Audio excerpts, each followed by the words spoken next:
Já parou para pensar o quantos mitos sobre sexo ainda te influenciam sem você perceber? Nesse formulário que eu lancei a respeito dos mitos sexuais, nos mostrou uma coisa bem preocupante, que mesmo em 2025, muita gente acredita em ideias ultrapassadas a respeito do sexo, desejo e prazer.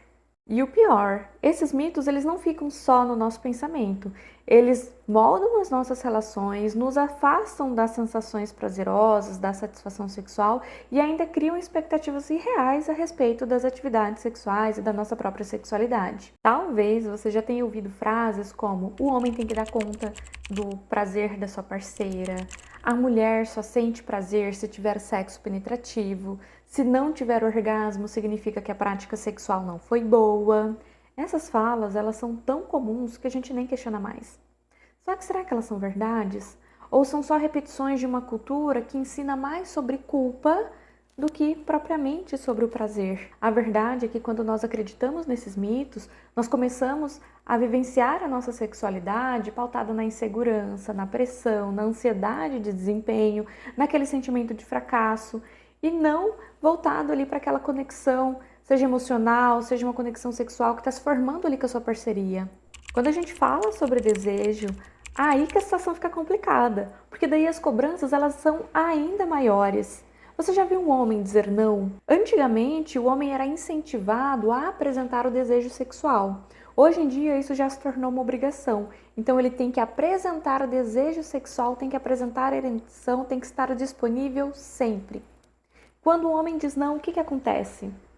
Como que a parceria se sente ao ter essa negativa? Se sente como rejeitada? Se sente como errada, que isso afeta a sua autoimagem, que isso afeta a sua autoestima? Então, o homem que diz não, ele vira alvo de julgamento. É errado dizer não. Ele tem por obrigação a aceitar uma atividade sexual. Com as mulheres, o cenário é completamente oposto. O desejo sexual é completamente silenciado. Desde cedo, elas são ensinadas que tocar no próprio corpo é errado. Apresentar desejo, falar sobre prazer, então, nem pensar. Extremamente proibido. E o resultado disso, qual que é? Os homens se sentindo pressionados para estar sempre prontos. E as mulheres, que não sabem nem o que elas querem. Elas não sabem apresentar desejo, elas não sabem o que elas de fato desejam, porque por muito tempo isso foi silenciado e agora? Como que elas fazem, será? Será que você, mulher que tá aí, ou a sua parceria que tá aí contigo, ela se sente à vontade para expressar aquilo que ela tem vontade, para expressar aquilo que ela deseja, ou para se permitir buscar aquilo que ela deseja? E aí a gente tem mais um problema. A sexualidade ela vira uma missão. Você acredita que o papel do homem é proporcionar prazer? Então o foco dele vai ser totalmente esse. Vou para uma atividade sexual onde o meu foco está no meu desempenho, em proporcionar prazer para minha parceria e não necessariamente na minha conexão. A conexão é a última coisa que eu penso. E aí esse foco excessivo em proporcionar prazer, na performance sexual, no desempenho que ele precisa ter na hora da atividade sexual, gera uma ansiedade. E essa ansiedade faz com que diminua o seu desejo e a sua resposta sexual. E aí, para isso, a gente vai chamar de ciclo da falha sexual. E aí, mesmo hoje, com mais liberdade ali dentro do relacionamento, muitas mulheres ainda não se sentem confortáveis para partilhar com a sua parceria. É como se elas esperassem que o outro soubesse exatamente aquilo que ela quer, como ela quer e quando ela quer.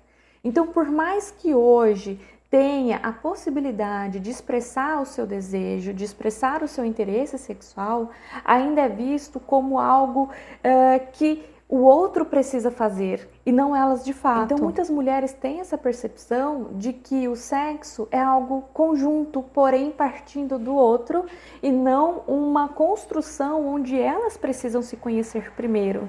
E aí, o que eu quero dizer com tudo isso que eu apresentei aqui para vocês? Que não existe uma técnica perfeita para você vivenciar a sua sexualidade. Nós temos aí inúmeros cursos, inúmeras coisas, pessoas falando sobre como viver a sua sexualidade, nananana. Não existe uma técnica perfeita. Varia de pessoa. Você precisa se conhecer para que você possa se conectar consigo mesma, com as suas sensações, com a sua satisfação, com aquilo que você considera prazeroso para você. E aí, para isso, nós precisamos então ter essa presença, ter essa conexão, uma conexão consigo e com a sua parceria, se permitir conversar e comunicar a respeito dos seus desejos e dos seus interesses sexuais. E por fim, conhecer e respeitar o seu corpo e o do outro. Enquanto a gente continuar alimentando esses mitos e essas crenças sexuais, nós vamos continuar tendo um sexo pautado numa tensão, numa pressão e não no prazer e na satisfação sexual. Se você se identificou com alguma dessas situações, saiba que você não está sozinho. Eu trabalho justamente com pessoas que têm essa vontade de vivenciar a sua sexualidade de uma forma mais livre, mais consciente e, consequentemente, mais prazerosa. Então, se você quiser conversar mais sobre esse assunto, você pode me mandar um direct lá no Instagram, ou você pode entrar em contato comigo através do meu telefone para marcar, seja uma sessão, seja um momento de orientação. Nós temos sessões únicas ou sessões de orientação, que são momentos específicos para a gente trabalhar exatamente aquela queixa ou aquela pontinha de dúvida que você tem aí na sua cabeça. E se esse vídeo e esse assunto foi importante para você, deixe uma curtida e compartilhe o formulário com pessoas que você acredita que também se beneficiariam desse conteúdo, para que a gente possa levar essa ideia de desmistificar os mitos e as crenças sexuais para muito mais gente.